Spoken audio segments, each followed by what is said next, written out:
Ah, encore une intro de merde. Ça marque quand même. Au bout d'un moment, là, Ça fait beaucoup là, non? vraiment nul cette chaîne. Pas là pour rigoler. On est là pour faire des trucs complexes. Pas trop, mais on va s'amuser. Faire un petit problème sympathique et plutôt classique. On va faire des suites avec des intégrales. On va chercher à prouver IN plus 2 en fonction d'IN. Et on va essayer bien sûr la magnifique intégrale de Wallis. Déjà, on va écrire notre problème. On va le faire, du coup, l'intégrale de 0 à pi sur 2. On va faire l'intégrale de 0 à pi sur 2 de sin de t puissance n dt. Peut-être que tu as vu l'intégrale de Wallis avec cosinus, c'est exactement pareil sous les deux pour prouver ça prendra en 2 minutes, un peu à flemme, avec un petit changement de variable. Un petit changement de variable, c'est très simple, tu fais t égale à u plus pi sur 2, tu as changé les bornes, tu vas retourner à ton nouveau du qui est moins du, c'est vraiment pas dur, mais il faut avoir vu les changements de variables avec les intégrales. On va pas essayer de la résoudre parce que bah, on est en terminale quand même, on va pas essayer d'aller faire des trucs aussi compliqués. On va juste essayer de l'exprimer, que ça c'est IN, on va essayer d'exprimer IN plus 2 en fonction d'IN. On va pas IN plus 1 parce que j'ai envie, et dans la plupart des cas, des questions type là-dessus, c'est IN plus 2 pour celle-là, que c'est bien plus intéressant. On est d'accord d'un truc très très simple et très très visuel, IN plus 2, c'est pareil, bien plus de puissance n plus 2. D'accord, toujours là,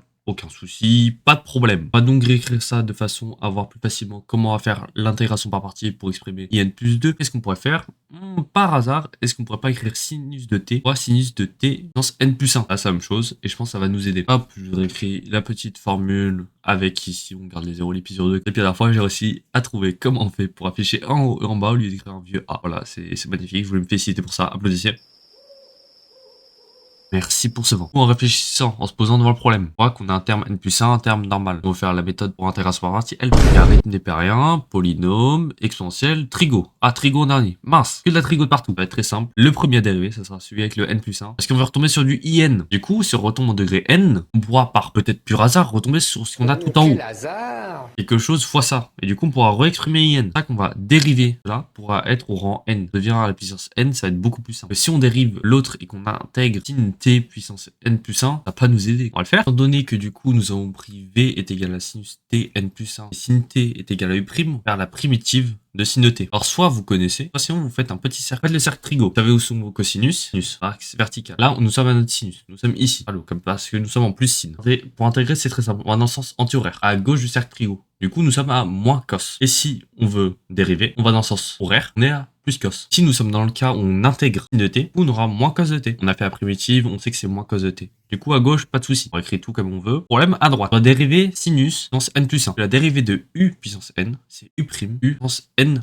moins 1. Là, on était à n plus 1, du coup, on va passer à puissance n. Dériver le sinus, comme je vous le dis, on se place sur le cercle. On dérive dans le sens horaire. On arrive sur cosinus. On a n plus 1, cosinus, fois sinus puissance n. Et nous avons notre moins cos et notre u. On va essayer de magouiller un petit peu pour avoir un truc un peu plus logique, un peu plus lisible. On a le moins l'intégrale, on a le moins du cosinus, on sort le moins, comme ça, paf. On arrive sur une addition. Maintenant, on va faire quelque chose d'autre, de très simple. On va sortir le n plus 1. On a sorti notre n plus 1 parce qu'il ne va pas dépendre de notre t. Par contre, le cosinus et les sinus, on ne peut pas les sortir. Bon, j'ai pas écrit fois de t parce que j'ai oublié. Faut l'écrire. J'ai regroupé à droite. Cos de t fois sin t puissance n fois cos de t. Et cos de t au carré fois sin t puissance n. Ça nous fait un peu chier qu'on a du cosinus et des sinus. Et bien heureusement, nous avons cos t au carré. Comme vous le savez très bien, cos t au carré plus sin t au carré, c'est égal à 1. Du coup, on va retourner l'égalité. Cos de t au carré, c'est 1 moins sin de t au carré. Et là, on n'a plus que du sinus. Ah, on va pouvoir se débrouiller un peu mieux quand même. On va calculer ce qui est à gauche, parce que je sais même pas pourquoi j'ai toujours pas fait. Ça prend de la place et tout. Et c'est massif, ça fait peur. Ah bah c'est mieux comme ça. Ouais, ça a disparu. Réfléchis 2 secondes. Je crois que c'est en pi sur 2 et en 0, on a du cosinus et du sinus. Je pense que tu sais que ça va valoir 0. Chacun des deux cas, on a un qui vaut 0, un produit de 0. Ça fait 0. Voilà. Bah, ça va être un peu compliqué de se démerder avec ça. Pas factoriser. Bah qu'est-ce qu'on va faire? On va développer. On va peut-être un peu plus quelque chose ou pas. Ah, si tu vois pas quelque chose, c'est pas grave. Je vais faire quelque chose. Quasi rien modifié. Là, tu vas voir. Est-ce que ça serait pas mieux comme ça? Ah bah oui, quand même. Ça comme ça. Alors là, du coup, on regarde et on se dit, ah, mais j'arrive pas à les calculer. Attends, je vais revenir tout en haut. Ah, IN, ça va aller ça. Non, IN plus 2, ça va aller. Je les ai retrouvés. Alors, attention, le N plus 1 s'applique aux deux. Juste que mes parenthèses se voient pas parce que, voilà, c'est... Du coup, bah, là, on a presque trouvé quand même. On va les mettre avec eux. Hop, on va développer. Du coup, on a développé, voilà, c'est très beau. À un moment, on va le passer de l'autre côté. On va mettre tous les N plus 2 de l'autre côté. Tiens. À gauche. On pourrait pas écrire en N plus 2, IN plus 2.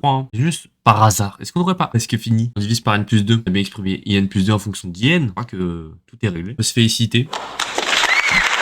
On a réussi plutôt rapidement en détaillant pas mal. Quand même, j'ai beaucoup détaillé. En brouillon, quand j'ai cherché, j'avais pas fait autant de lignes. Après, j'ai pas précisé qui était U, qui était V, et prime sur un contrôle. En terminale, je vous conseille de l'écrire. J'ai fait exprès de détailler tout pour que ça soit le plus aux yeux, pour que vous puissiez deviner au fur et à mesure avec moi. Pour en vrai, je le trouve plutôt sympathique parce qu'on utilise une intégrale plutôt jolie, je trouve. Hein. Et d'autres vidéos, que ce soit sur les intégrales, ce que j'avais proposé dans celle d'avant, comme ça, là, sur les suites d'intégrales. Du coup, je pense que la prochaine vidéo, ça sera à nouveau une intégrale. Du coup, je me suis dit, ah, ça peut être pas mal. Elle est plus rapide que celle-là, je pense. Conseil, hein, si vous voulez progresser en maths, prenez-vous un petit cahier de brouillon. Cahier comme ça, là. Écrivez vos merdes dessus. Le bon cahier de brouillon. Voilà. Vous pouvez écrire tout et n'importe quoi. Vous pouvez vous amuser. Bon, je trouve que c'est plutôt sympathique de faire des intégrales comme ça, surtout que c'est une intégrale qui me tient un peu à cœur parce que une des premières que j'ai vues. Oui, j'ai commencé à voir le chapitre intégral en regardant la vidéo d'Axel Arnaud. Je savais même pas ce que c'était une intégrale, j'ai regardé. Avant de connaître le cours. Ouais. Un peu con, mais c'était sympa. Franchement, il explique vraiment bien si vous voulez vraiment tout voir dans les détails. Même que ça soit juste pourquoi c'est égal avec cos et sinus, allez voir sa vidéo. Vraiment, il fait des questions possibles et inimaginables que tu peux avoir en concours là-dessus. Il y aura une autre vidéo rapidement. Je vais essayer un minimum une vidéo par semaine. 2 si j'ai